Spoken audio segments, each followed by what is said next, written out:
Vous écoutez Télé-Soleil, la télévision communautaire autonome de Saint-Maxime-du-Mont-Louis, en Haute-Gaspésie.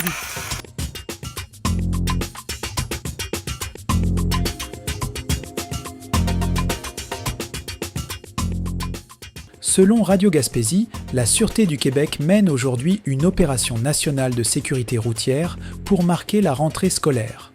L'objectif est de sensibiliser les automobilistes à l'importance de la prudence et de la vigilance, particulièrement aux abords des zones scolaires et en présence d'autobus de transport. Le porte-parole de la SQ, Frédéric Deschet, précise que les interventions policières ciblent les comportements à risque. Les agents surveilleront notamment les excès de vitesse, la distraction au volant et le non-port de la ceinture de sécurité.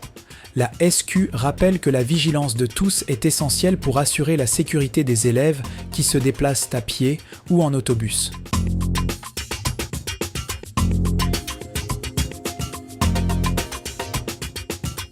Selon Gaspésie Nouvelle, le Comité des loisirs de Grande-Rivière a décidé de faire appel de la décision de l'Association du hockey mineur du Rocher, qui a choisi Chandler pour la Coupe Desjardins 2026 au lieu de Grande-Rivière, brisant ainsi la rotation attendue.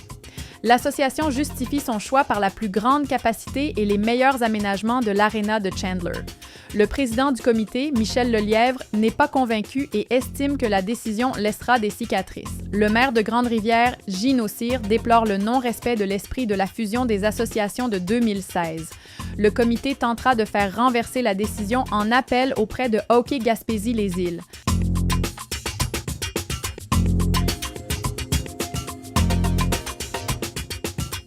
Selon Radio Gaspésie, et produits de la mer du Canada, incluant ceux de la Gaspésie, pourront continuer d'être vendus aux États-Unis.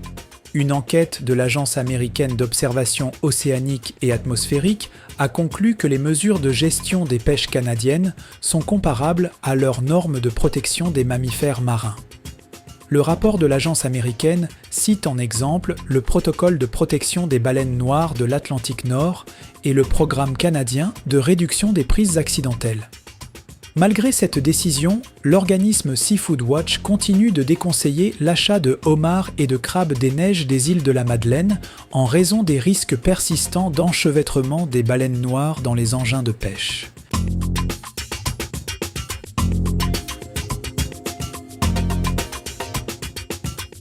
Selon l'Avantage gaspésien, la ville de Matane prendra en charge les interventions du service incendie, avec pour objectif d'offrir une couverture 24 heures sur 24, 7 jours sur 7, dès janvier 2026.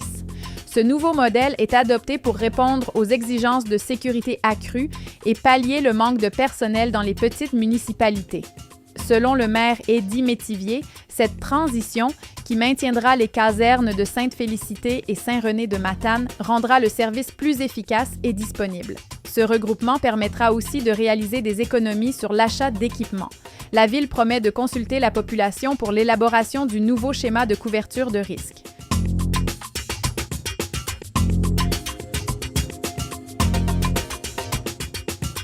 Selon Gaspésie Nouvelle, le Conseil du patronat du Québec s'inquiète de la proposition du chef conservateur Pierre Poilièvre d'abolir le programme des travailleurs étrangers temporaires, alors que le CPQ demande plutôt d'assouplir et d'améliorer les règles pour maintenir les niveaux de travailleurs. Cette annonce a vivement interpellé l'organisation. Selon Denis Hamel, conseiller stratégique, les politiques de main-d'œuvre doivent être réfléchies sur le long terme et ne pas changer au gré des sensibilités politiques.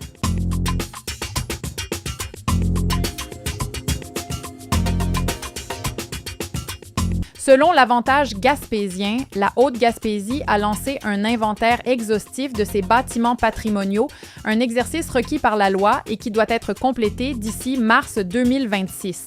Le projet, confié à Jean-Sébastien Barriot, vise à recenser les bâtiments construits avant 1940 et ayant une valeur historique ou architecturale. M. Barriot rassure les propriétaires. L'inventaire n'aura aucun impact sur les réparations et rénovations mineures. Un permis de démolition pourrait toutefois être exigé pour ces bâtiments. L'initiative vise à documenter le patrimoine, non à en freiner l'entretien.